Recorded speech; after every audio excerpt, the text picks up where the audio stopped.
दोस्तों, आज की कहानी है खुशियाँ। जीवन अभी शुरू ही हुआ था कि मुरझा सा गया। सोच में बैठी अनामिका में हरकत हुई। अनामिका, अरे अनामिका, कहाँ मर गई? एक भी काम ठीक से नहीं कर सकती, जाने कहाँ जाकर बैठी है। खुद मर खप गए, मेरे सिर बाध गए इस करम जली को। जी जी चाची जी, कुछ काम था क्या? घर पर मेहमान आने वाले हैं, अभी तक खाना नहीं बना। आप चिंता ना करें, मेहमानों के आने के पहले सब तैयार हो जाएगा। अनामिका रसोई में जाकर जल्दी जल्दी हाथ चलाने लगी। थोड़ी देर बाद वीरेंद्र अपने परिवार के साथ उसकी बहन चांदनी को देखने के लिए आए थे, जिसकी आओ भगत में अनामिका को लगा दिया गया। अनामिका ने फटाफट तरह तरह के पकवान बना लिए और अपने कमरे में आकर लेट गई। सुबह जल्दी उठी थी और लगातार काम करने की वजह से उसे पता ही नहीं चला कि कब उसकी आंख लग गई। बाहर से जोर जोर से हंसने की आवाज आ रही थी, जिसे अनामिका की आंखें खुल गई। उसने कमरे में झांक कर देखा तो पता चला कि मेहमान आकर चले भी गए हैं। रिश्ता पक्का भी हो गया, इसलिए खिलखिलाने की आवाज आ रही थी। अनामिका का कोमल हृदय टूट गया। क्या मैं इस लायक भी नहीं रही कि मेहमानों के सामने भी आ सकूं? किसी को मेरी कमी नहीं खली, इतना ही मौजूद है। घर की नौकरानी। आज पहली बार उसे अपनी जिंदगी में बेईमानी लगी। वह इस तरह कमरे में पड़ी रही। पता है जब काम होगा तब पुकारेंगे। कमरे में बाहर हो रही दिन की घटी घटनाओं की आवाज आ रही थी। चाची जी कह रही थी, मेरी बच्ची को अच्छा परिवार और लड़का मिला है कि हमेशा खुश रहेगी। मम्मी तो आप अनामिका के लिए भी ऐसा ही घर ढूंढना। चांदनी ने चहक कर कहा, कैसी बातें करती हो? तेरी बराबरी करेगी? वह तो बोझ है हमारे ऊपर। इतना खर्च करेंगे, उसे किसी भिखारी को दे देना होगा। भीख मांग कर गुजारा कर लेंगे। दोनों चचेरे भाई हाँ में हाँ मिला रहे थे और चाची भी खड़े खड़े सुन रही थी, पर चाचा को रोकने की हिम्मत ना थी। अनामिका ने सुना तो आंखों से आंसू झरझर बहने लगे। माँ बाप की लाडली आज अपने घर में बेगानी थी। अनामिका उठकर बाहर बगीचे में आ गई।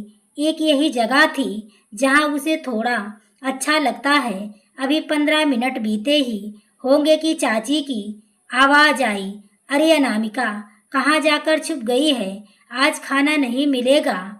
आई चाची। अनामिका रसोई घर में जाकर खाना बनाने लगी। सबको खाना खिलाने के बाद उसने खुद खाना खाया और रसोई समेटने लगी।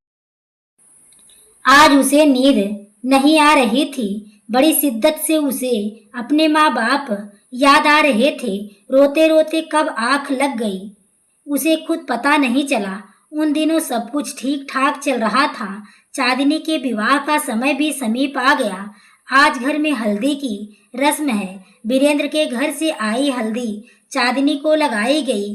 घर में खूब चहल पहल थी, पर अनामिका को घर के कामों से फुर्सत नहीं है। हल्दी, मेहंदी, शादी की अन्य रस्मों के साथ शादी का शुभ दिन भी चांदनी के जीवन में आ गया। चांदनी दुल्हन बनकर शीशे के सामने खड़े होकर स्वयं को निहार रही थी। तभी कन्हैया और रोमन वहां आए। दीदी, आप तो बहुत सुंदर लग रही हो। अच्छा, या तो बताओ, वहां जाकर आप हमें याद करेंगी कि नहीं? क्यों नहीं, तुम ही तो मेरे दिल के टुकड़े हो। प्यार से गले लगाती है। कहा। आज अनामिका ने नीले रंग का सूट पहन रखा है, जो बहुत सुंदर लग रहा था। दुल्हन को मंडप में लाया गया। विवाह विधि पूर्वक शुरू हुआ। अनामिका वहां खड़ी थी। आज उसकी चाची बड़े प्रेम से बात कर रही थी, ताकि रिश्तेदारों में उनकी इज्जत बनी रहे। फेरे समाप्त हो गए और विदाई के लिए बारात बाहर दरवाजे पर खड़ी थी। दोनों भाई गाड़ी पकड़ने के अदायगी के लिए आगे आगे आए। वीरेंद्र ने बड़ी प्रसन्नता से शगुन दिया। चांदनी अपने माँ के गले लगकर फूट फूट कर रोने लगी। अनामिका भी गले लगाकर उसे संभलने की, चलने की नसीहत दी। अब बारात विदा हो गई।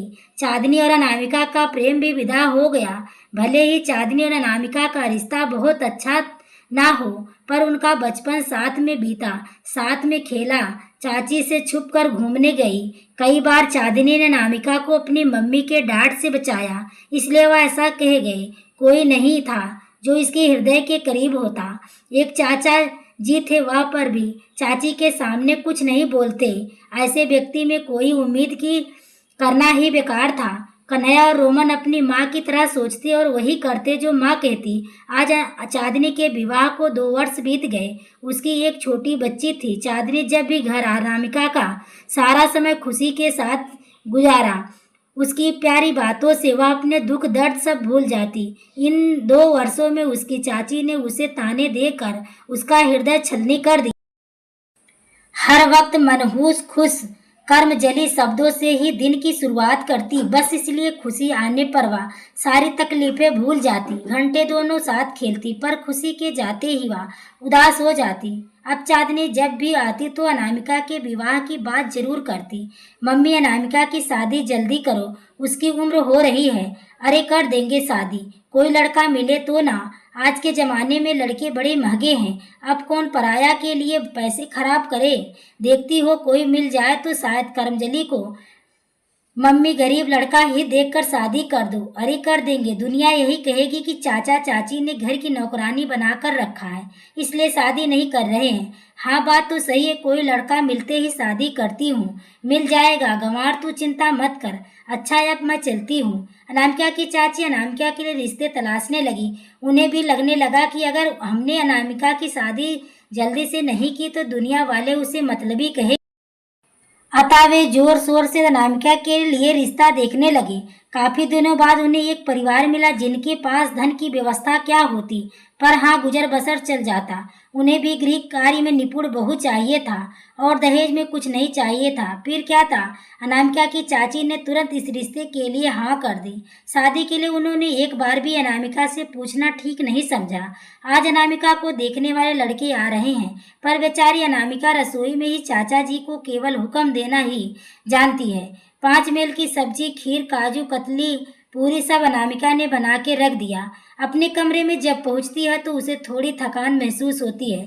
वह चारपाई पर लेट जाती है। लेटते ही उसे नींद आ जाती। इधर लड़के वाले अनामिका के घर पहुंच जाते हैं।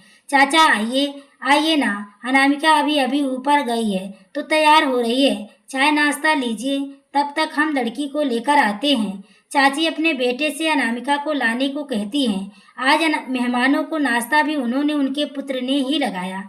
खैर जैसे ही दोनों भाई कमरे में पहुंचे, अनामिका को सोते देख हक्का बक्का रह गए। हड़बड़ाकर अनामिका को उठाया। अनामिका उठ, जल्दी तैयार हो, लड़के वाले आए हैं। अनामिका क्या चौंक कर उठ गई। 5 मिनट तो हुए हैं अभी। हाँ हाँ वह सब ठीक है, पर अब तुम जल्दी तैयार हो, बाहर हम तुम्हारा इंतजार कर रहे हैं। बस 5 मिनट। 5 मिनट में अनामिका तैयार होकर नीचे आती है। अनामिका को देखकर सब प्रसन्न हो जाते हैं। चाची बड़ी खुश होती हैं क्योंकि उनके पैसे बच रहे थे। नेक सगुन कर सब चले जाते हैं। उसके बाद अनामिका सारे घर के बर्तन और अन्य काम समेट कर सारा काम निपटा कर फिर अपने कमरे में आती है। देखती है रात के 8 बज रहे हैं। सुबह 4 बजे से रात के 8 बजे तक के काम करते करते वह ठीक से अपने को देख भी नहीं पाई और ना ही किसी से उससे पूछा कि उसे लड़का पसंद आया कि नहीं। आज अनामिका फिर अपने माँ बाप को याद करते करते रोने लगी। काश आज उसके माता पिता होते तो कितने अरमानों से शादी करते और कितने नाज उठवाती। आज एक आह निकल कर रह जाती। कुछ दिनों बाद अनामिका की शादी की तैयारी शुरू हो जाती है। तैयारी के नाम पर केवल रस्म ही है जो बड़े सादे ढंग से निभाई जाती है। उसकी शादी भी एक मंदिर में करवाई जाती है, जहाँ रिश्तेदार के नाम पर 2 चचेरे भाई, चाचा चाची और उसे समझने वाली इकलौती बहन चांदनी ही है। शादी की सारी रस्म पूरी हो जाती है। विदाई करके अनामिका अपने ससुराल आ जाती है। ससुराल में उसका गृह प्रवेश बहुत धूमधाम से किया जाता है। घर में कदम रखते ही अनामिका को अपने ससुराल की आर्थिक स्थिति का अंदाजा लग जाता है, पर वह घबराती बिल्कुल नहीं। कुछ दिनों बाद तक घर में रिश्तेदार आते जाते रहते हैं, जिससे माहौल बहुत शांत रहता है। पर अब अनामिका गृहस्थी के नाम काम अपने हाथ में करने लगी। साथ ही उसके ने देखा कि उसके पति के ऊपर सारा आर्थिक बोझ है। वह तो उसका हाथ बटाने लगी। अनामिका के परिवार वाले कपड़े का सिलाई का काम करते थे, जिसमें ननद और सास उसकी सहायता करती थी। पर अनामिका ने भी उस काम पर को करना शुरू कर दिया। अब धीरे धीरे उन्होंने कपड़े का व्यवसाय शुरू कर दिया। उन्होंने अपनी दुकान एक सुंदर नाम दिया। सबके एक साथ काम करने से उनकी आर्थिक आय में वृद्धि हुई और धीरे धीरे उन्होंने एक साथ कई और भी दुकान खोली। अब यह कपड़ों का व्यवसाय करने लगी। उनकी दुकान पर मिलने वाला कपड़ा अन्य दुकानों से टिकाऊ होता है। धीरे धीरे पूरे शहर में उनका नाम हो। बढ़ी हुई आर्थिक आय से उसके पति ने अपना एक नया घर बनाया। अपनी बहन की अच्छे से घर में शादी की। अब अनामिका के पास किसी भी चीज की कमी नहीं थी। ससुराल से भी उसे भरपूर प्रेम और सहयोग मिलता। अपने आप को वह धनी समझती तथा उसे चाची का ही उपकार मानती। उनके परिवार को अब 3 वर्ष बीत हो गए थे। सब कुछ था उसके पास, फिर भी एक कमी थी। हमेशा खलती थी। अभी कोई संतान नहीं थी। अनामिका अपने आंगन में एक नन्ही किलकारी चाहती थी, पर वह मां नहीं बन पा रही थी। कपड़ा का कारोबार भी अच्छा चल रहा था। घर की आर्थिक स्थिति में भी बहुत सुधार था। दोनों डॉक्टर से मिलने के लिए शहर चले गए। भाग्य से उन्हें चांदनी मिल गई, जो अच्छे डॉक्टर का पता देकर चली जाती है। उसके पति और अनामिका डॉक्टर मधुलिका त्यागी से मिलते हैं, जो उसे शहर की मशहूर डॉक्टर थी। डॉक्टर मधुलिका त्यागी ने कुछ चेकअप करती हैं। कुछ दिनों बाद आने के लिए कहती हैं। दोनों वापस अपने घर चले आते हैं। मन में हमेशा भय रहता है कि क्या रिपोर्ट में आएगी। अनामिका के सास हमेशा उसे समझाती रहती। इसी ऊहापोह में कब 1 महीना बीत जाता पता नहीं चलता। वह दोनों एक बार फिर से डॉक्टर मधुलिका त्यागी के पास कक्ष के सामने बैठे हैं। डॉक्टर मधुलिका त्यागी, बधाई हो, सारी रिपोर्ट नॉर्मल है। आप इलाज शुरू करवाइए। ईश्वर की कृपा से सब अच्छा होगा। डॉक्टर मधुलिका त्यागी ने कुछ दवाई और नियम बताए। अनामिका ने सब कुछ वैसा ही किया। करीब 2 वर्ष से इलाज चला, परंतु ईश्वर की कृपा से 2 वर्ष बाद बेटा हुआ। अनामिका की सूनी गोद भर आई। आज उसका घर परिवार चारों ओर खुशियां ही खुशियां छाई थी। आज उसके बच्चे का नामकरण संस्कार था। उसके चाचा चाची दोनों भाई कन्हैया और रोमन और चांदनी पहुंचे थे। अपना मायका देखकर अनामिका बहुत खुश थी। अनामिका के पति अपने परिवार के साथ उनकी आवभगत में लगा हुआ था। चाची जी बड़े प्रेम से पेश आ रही थी। अनामिका को आज जीवन की सारी खुशियां उनकी झोली में मिल गई थी। तो दोस्तों, आपको यह कहानी कैसी लगी कमेंट में अपनी राय जरूर दें। कहानी अच्छी लगी हो तो वीडियो को लाइक शेयर सब्सक्राइब करें। आगे के नोटिफिकेशन के लिए बेल आइकन को जरूर प्रेस करें। पूरी कहानी को सुनने के लिए आपको तहे दिल से धन्यवाद।